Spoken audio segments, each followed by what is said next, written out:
School was intended on this continent to be, as it had been in northern Germany, a fifth column into the burgeoning libertarian condition where disenfranchised and oppressed groups were clamoring for some kind of seat at the bargaining table.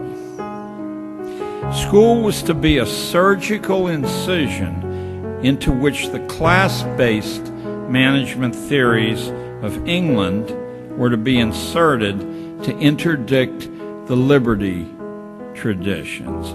England's multi-layered social class is simply a modern-day representation of Julius Caesar's advice that when you're overwhelmed by the enemy, you divide them and conquer them that way by setting them against each other.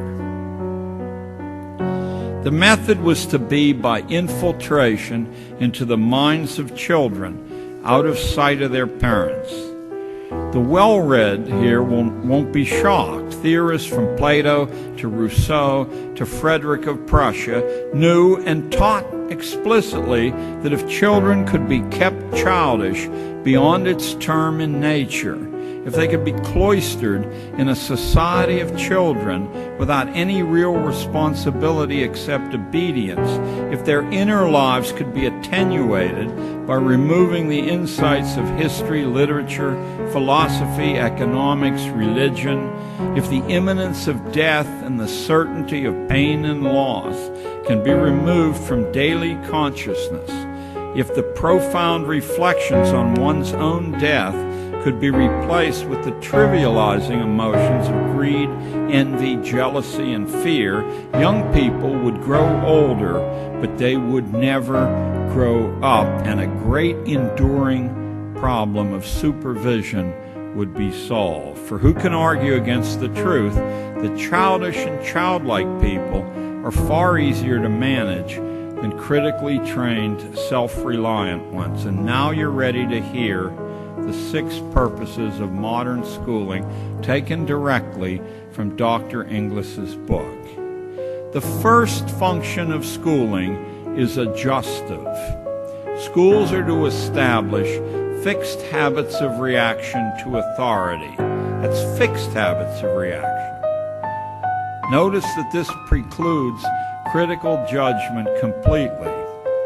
Notice, too, that requiring obedience to stupid orders is a much better test of function 1 than following sensible orders ever could be. You don't know whether people are reflexively obedient unless they'll march right off the cliff.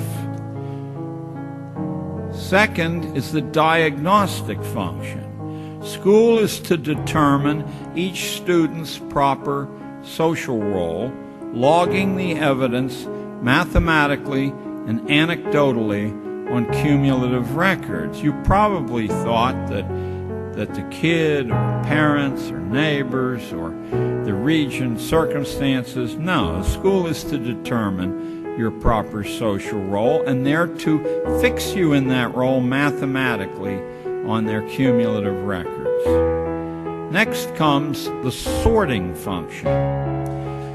School sorts children by training individuals only so far as their likely destination in the social machine, not one step beyond. Keep in mind, you're not listening to John Gatto. You're listening to the man for whom the honor lecture in education at Harvard is named. The fourth function is conformity. As much as possible, kids are to be made alike.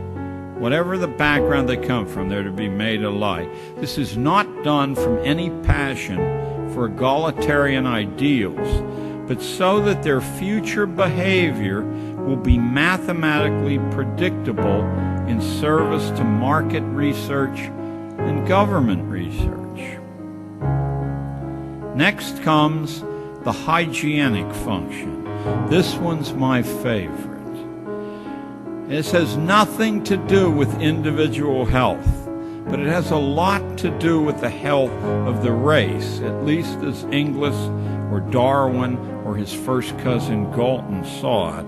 Hygiene is a polite way of saying that school is expected to accelerate natural selection by tagging the unfit so clearly. That's what all those little humiliations from first grade on, that's what all the posted list of ranked grades are about, so clearly that the unfit will drop from the reproduction sweepstakes, either in despair or because their likely mates will have accepted the school's judgment of them as terminally inferior. And last comes a fancy Latin word, the propaedeutic function. That's a fancy word meaning that a small fraction of lucky kids will quietly be taught how to take over management of this continuing project. Guardians of a population deliberately dumbed down and rendered childlike in order that government and economic life can be managed with a minimum of hassle. It's that low-down, nitty-gritty, common purpose, not Marx's grand warfare between classes and greedy captains of industry. It's simply so that management will have a minimum of hassles.